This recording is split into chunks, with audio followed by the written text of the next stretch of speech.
എൻ്റെ പേര് നൂർഗാസി. നമ്മളെ പോകേണ്ടത് ഇസിക്കൂളിലേക്ക്. എനിക്ക് ഇഷ്ടമാണ് Kerala.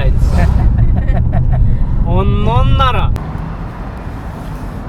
Hello guys, good morning, അസ്സലാമു അലൈക്കും. പിന്നെ നമ്മളൊരു നോർമൽ ഡേ രാവിലെ ഞാൻ ജസ്റ്റ് ഒന്ന് പുറത്തിറങ്ങിയാണ്. ഇപ്പോൾ ഇപ്പോഴത്തെ സമയം 10:15. കുറച്ച് വെയിലുണ്ട്.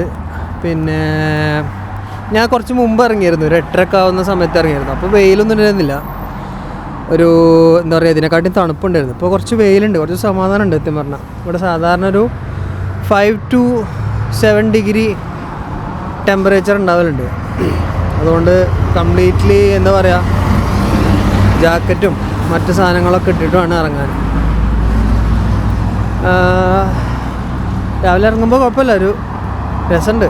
എന്താ പറയുക, വെയിലും ഇവിടുത്തെ ഈ തണുപ്പ് രണ്ടും കൂടി ആകുമ്പോൾ ഒരു രസമുണ്ട് സംഭവം. ഞാൻ ജസ്റ്റ് ഇവിടുത്തെ സ്ട്രീറ്റ് വ്യൂ ഒന്ന് കാണിച്ചു തരാം.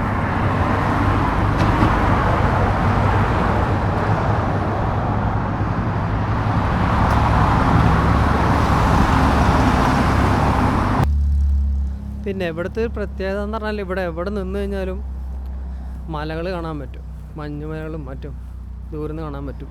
രാജ്യം തന്നെ അത്യാവശ്യം മലകളായിട്ട് സറൗണ്ടഡ് ആയിട്ടുള്ളൊരു രാജ്യമാണ്. ഇവിടുന്ന് ഞാൻ നിങ്ങൾക്കൊരു വ്യൂ കാണിച്ചു തരാം.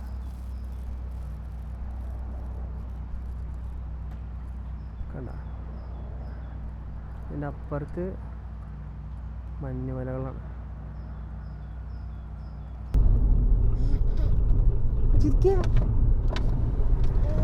ഇപ്പോൾ നമ്മളിന്ന് 3-ാമത്തെ ദിവസമാണ് കിർഗിസ്ഥാനിൽ. ഇൻഷാല്ലാ നമ്മളിന്ന് കാണാൻ പോകുന്ന സ്ഥലങ്ങൾ എന്ന് പറഞ്ഞാൽ ബുറാന ടവർ, പിന്നെ ഹവായി റിസോർട്ട്, പിന്നെ ചൊൽപോണാട്ട. ഈ 3 സ്ഥലങ്ങളാണ് നമ്മളിന്ന് കാണാൻ പോകുന്നത്. അപ്പോൾ നമ്മളിന്ന് കൂട്ടിക്കൊണ്ടുപോകാൻ പോകുന്ന നമ്മളെ ബഡാ ദോസ്ത്, മൂപ്പരെ പേരാണ് നൂർഗാസി. എൻ്റെ പേര് നൂർഗാസി. നമ്മളെ പോകേണ്ടത് ഇസിക്കൂളിലേക്ക്. എനിക്ക് ഇഷ്ടമാണ് കേരള.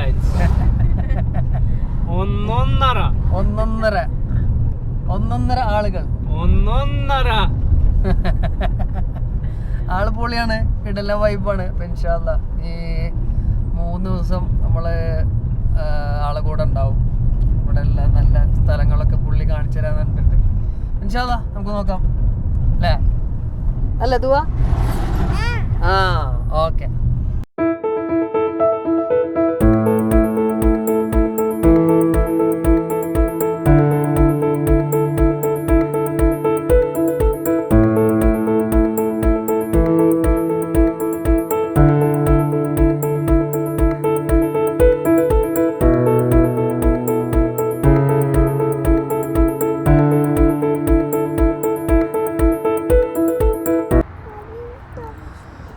അപ്പോൾ നമ്മൾ ആദ്യത്തെ ലൊക്കേഷനാണ് ഹവായി റിസോർട്ട്.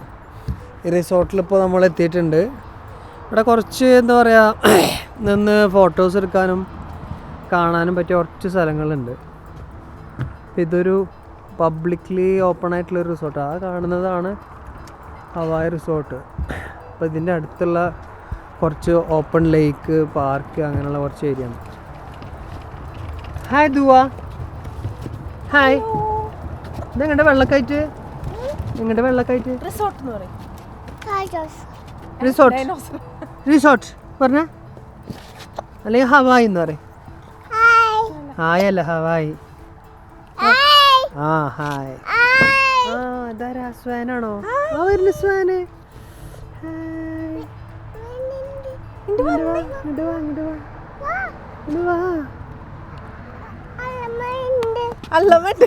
വെള്ളമുണ്ട്, കുടിച്ചോന്ന് പറ. കുടിച്ചോ?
മച്ചാണോ നിക്കണ?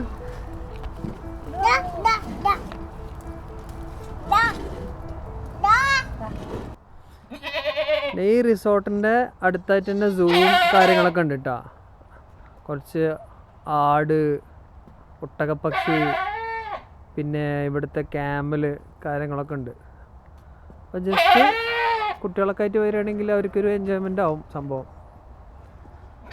ഓക്കെ, കുറച്ച് നേരം സ്പെൻഡ് ചെയ്യാൻ പറ്റും. ഒരു 1 hour നടന്ന് കുറച്ച് ഫോട്ടോസൊക്കെ എടുത്ത് കാഴ്ചകളൊക്കെ കണ്ട് കാണാൻ പറ്റിയ ഒരു സ്ഥലമാണ്. ഫാമിലിയൊക്കെ ആയിട്ട് വരികയാണെങ്കിൽ റെക്കമെൻഡഡ് ആണ് സ്ഥലം.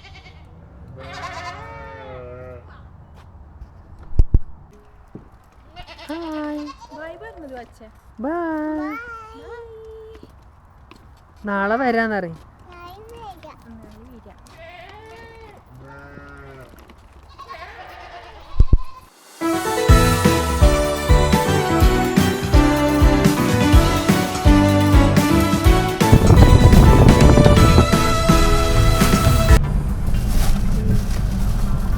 നമ്മളിപ്പോൾ പമ്പിൽ നിന്നാണ് ഇറങ്ങുന്നത് കേട്ടോ. അപ്പോൾ ഇവിടുത്തെ പെട്രോളിൻ്റെ പ്രൈസ് ചോദിക്കുമ്പോൾ അറിയാൻ സാധിച്ചത് 70-75 സോം ഒരു ലിറ്റർ. 70-75 സോം എന്ന് പറയുമ്പോൾ നാട്ടിലെ ഏതാണ്ട് 70 രൂപ ആണ് ഇവിടുത്തെ പെട്രോളിൻ്റെ വില. ഓക്കെ,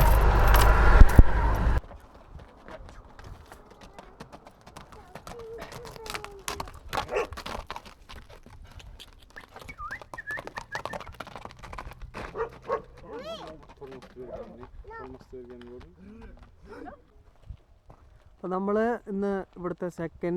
ഇന്നത്തെ സെക്കൻഡ് സ്പോട്ട് എത്തിയിരിക്കുകയാണ്. ഇതൊരു ടവറാണ്, നല്ല അത്യാവശ്യം കുറച്ച് ഹൈറ്റുള്ളൊരു ടവറാണ്. അത്യാവശ്യം ആർക്കിയോളജിക്കൽ അല്ലെങ്കിൽ ഹിസ്റ്ററിക്കൽ ഇമ്പോർട്ടൻസ് ഉള്ളൊരു ടവറാണിത്. ഇതിൻ്റെ അടുത്തുള്ള ഏരിയ വ്യൂ ഒക്കെ കാണാൻ നല്ല രസമായിട്ടാണ്. ഞാൻ നേരത്തെ പറഞ്ഞ പോലെ ഫുൾ മൗണ്ടൻസ് ആണ് എല്ലാ സൈഡിലും. എവിടെ നോക്കിയാലും മൗണ്ടൻസാണ്. നമ്മളിപ്പോൾ കാണാൻ പോകുന്ന ടവറിന്റെ പേരാണ് ബുറാന ടവർ. ബാലാസഗുൻ എന്നറിയപ്പെട്ടിരുന്ന പുരാതന നഗരത്തിൽ 10th സെഞ്ചുറിയുടെയും 11th സെഞ്ചുറിയുടെയും ഇടയ്ക്കാണ് ബുറാന ടവർ നിർമ്മാണം പൂർത്തിയാകുന്നത്. പുരാതന അറബിക് ഭാഷയിൽ ബുറാന എന്നതിനർത്ഥം മിനാരം എന്നാണ്. അന്നത്തെ കാലത്ത് ഭരിച്ചിരുന്ന രാജാവിൻ്റെ മകൾ ബ്ലാക്ക് വിഡോ എന്ന ചിലന്തിയുടെ കടിയേറ്റ് മരണപ്പെടും എന്ന് ഒരു പണ്ഡിതൻ പ്രവചിച്ചിരുന്നു. തൻ്റെ മകളുടെ രക്ഷയ്ക്കായി രാജാവ് പണിതീർത്ത കെട്ടിടമാണ് ബുറാന ടവർ. പക്ഷേ ആ രാജാവിൻ്റെ പരിശ്രമങ്ങൾ വിഫലമായി. ആ മകൾ ഒരു ചിലന്തിയുടെ കടിയേറ്റ് മരണപ്പെട്ടു. അവരുടെ സ്മരണയ്ക്കായി പിന്നീട് കാത്തു സൂക്ഷിച്ചതാണ് ബുറാന ടവർ എന്ന് പറയപ്പെടുന്നു. നമ്മളിത് ബുറാന ടവറിൻ്റെ സ്റ്റെപ്സ് കയറിക്കൊണ്ടിരിക്കുകയാണ്. ഒരു താഴെ നിന്ന് എന്താ പറയുക, സ്പൈറൽ സ്റ്റെപ്സ് ആണത്. ഓക്കെ, അതിൻ്റെ മേലേക്ക് നമ്മൾ കയറിക്കൊണ്ടിരിക്കണം. അധികം ഹൈറ്റ് ഒന്നുമില്ല കേട്ടോ. എന്താ പറയുക, നമ്മളൊരു 2 story ബിൽഡിംഗ് ഒക്കെ ഉണ്ടാവില്ലേ, അതിൻ്റെയൊക്കെ ഹൈറ്റേ ഉള്ളൂ, അധികം ഹൈറ്റ് ഇല്ല. ഞങ്ങൾ ബുറാന ടവറിൻ്റെ ഉള്ളിൽ കയറിക്കൊണ്ടിരിക്കുകയാണ്. ഇതിൽ വെളിച്ചൊന്നുമില്ല. ഇത് മോളെ ഓക്കെ, ഞാൻ വരാം. ഇതിൻ്റെ ഉള്ളിൽ ലൈറ്റ് ഒന്നുമില്ല. ഞാൻ ടോർച്ച് അടിച്ചിട്ടാണ് ഇപ്പോൾ ഞാൻ വരണതും. ഇതാ ഒരു ഉമ്മയും മോളും വരുന്നുണ്ട് അവിടെ കൂടെ. ഇതുപോലെ ഇങ്ങനെ കയറി പോകണം. അപ്പം ഞാനെന്തായാലും അവരൊന്ന് ഹെൽപ്പ് ചെയ്യട്ടെ. ചെറിയൊരു ലൈറ്റ് വന്നിട്ടാ. അപ്പോൾ ഞാനൊന്ന് അവരെ ഹെൽപ്പ് ചെയ്യട്ടെ. നമുക്ക് നേരത്തെ ആദ്യം കുട്ടിയും കയറിയില്ല കേട്ടോ, രണ്ടുപേരും ഇറങ്ങിയത്. ഭയങ്കര സ്റ്റീപ്പാണ് സ്റ്റെപ്പ്. സാധാരണ എന്താ പറയുക, കയറാൻ കുറച്ച് ബുദ്ധിമുട്ടാണ്. അപ്പോൾ എന്തായാലും ഞാൻ മാത്രം കയറാമെന്ന് വിചാരിച്ചു. കുട്ടികളായിട്ട് തീരാൻ പറ്റില്ല, ഒട്ടും റെക്കമെൻഡ് ചെയ്യില്ല. ഭയങ്കര ബുദ്ധിമുട്ടാണ് കയറാൻ. ഭയങ്കര സ്റ്റീപ്പാണ്, വെളിച്ചല്ല. ടോർച്ച് ലൈറ്റിൻ്റെ ബലത്തിലാണ് ഞാൻ ഇപ്പോൾ പോകുന്നത്. മേലെ ഇപ്പോൾ കുറച്ച് വെളിച്ചം കാണുന്നുണ്ട്. പോയാട്ടെ.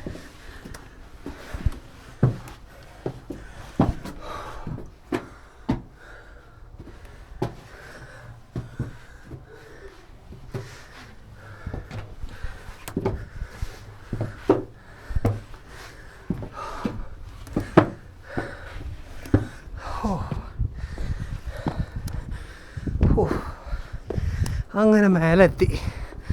അൽഹംദുലില്ലാ. അവിടെ ഇപ്പോൾ ഞാൻ മാത്രമേ ഉള്ളൂ. കയറാൻ അത്ര എളുപ്പമല്ല കേട്ടോ. ഐ മീൻ എളുപ്പമല്ലെന്ന് പറഞ്ഞാൽ നമുക്കൊക്കെ പറ്റും. പക്ഷേ മോള് ഭയങ്കര ചെറുത്, മുപ്പിലേറ്റൊന്നും കയറാൻ എളുപ്പമല്ല.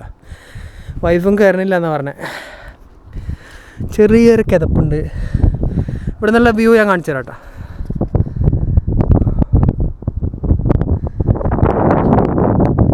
ഇതാണ് ബുറാന tower. 10th സെഞ്ച്വറിയിൽ ഉണ്ടാക്കിയൊരു ടവറാണ് ബുറാന tower.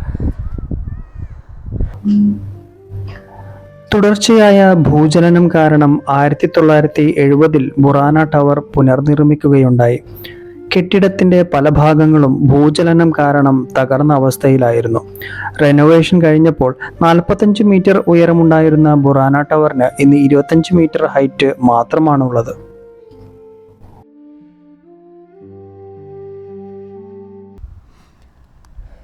Stone statues ആണ് ഇവർ. സ്റ്റോൺ സ്റ്റാച്യു, റോക്ക് പെയിൻറ്റിങ്സ്,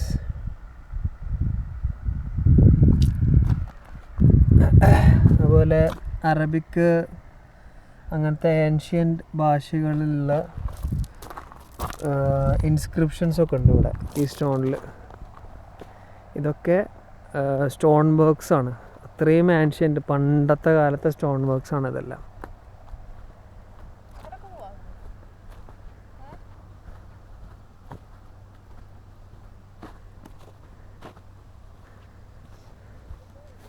ചെറിയ കാർവിങ്സ് ഒക്കെ നമുക്ക് കാണാൻ പറ്റും. ക്ലിയർ ആവില്ല, എന്തായാലും ക്ലിയർ ഉള്ള ഒരു കാർവിങ്സ് ഞാൻ കാണിച്ചു തരാം.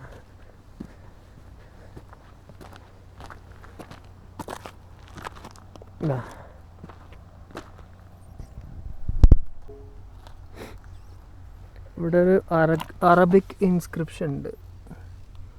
ക്ലിയറായിട്ട് വാങ്ങിക്കാൻ പറ്റില്ലെങ്കിലും കുറച്ച് അക്ഷരങ്ങളൊക്കെ ക്ലിയർ ആവുന്നുണ്ട്. റാ, അലിഫ്,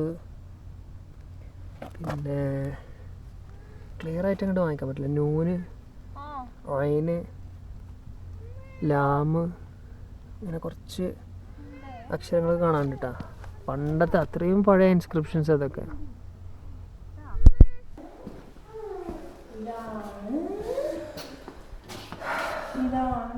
ഇപ്പോൾ ഈ ഒരു ചെറിയ റൂമിൻ്റെ ഉള്ളിൽ പണ്ട് കാലത്ത് യൂസ് ചെയ്തിരുന്ന എക്യുപ്മെൻറ്റ്സാണ്. എന്താ, കത്തികൾ, ത്രാസുകൾ, പിന്നെ മിറേഴ്സ്,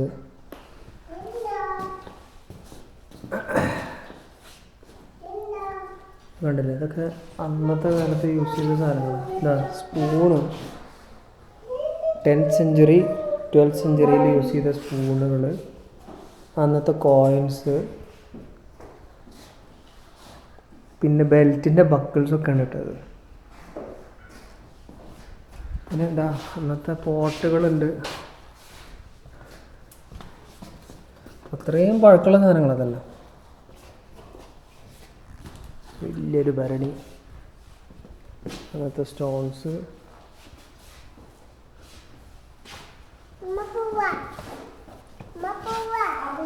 ലാമ്പിൻ്റെ പാർട്സ് അങ്ങനെയൊക്കെ, അങ്ങനത്തെ ബുക്സ്,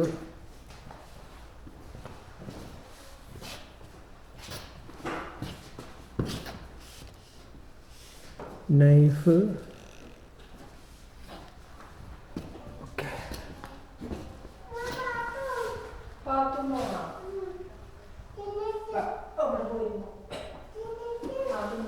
ഇതിൻ്റെ റിനോവേഷനാണെന്ന് തോന്നുന്നുണ്ട്.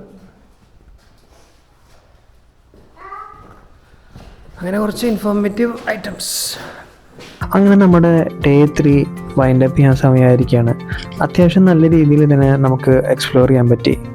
ഡേ 4 ഇനി നമ്മൾ ബിഷ്കേക്ക് സിറ്റിയൊക്കെ വിട്ടിട്ട് കരാക്കോൾ ഭാഗത്തേക്ക് യാത്ര തിരിക്കാൻ പോവുകയാണ്.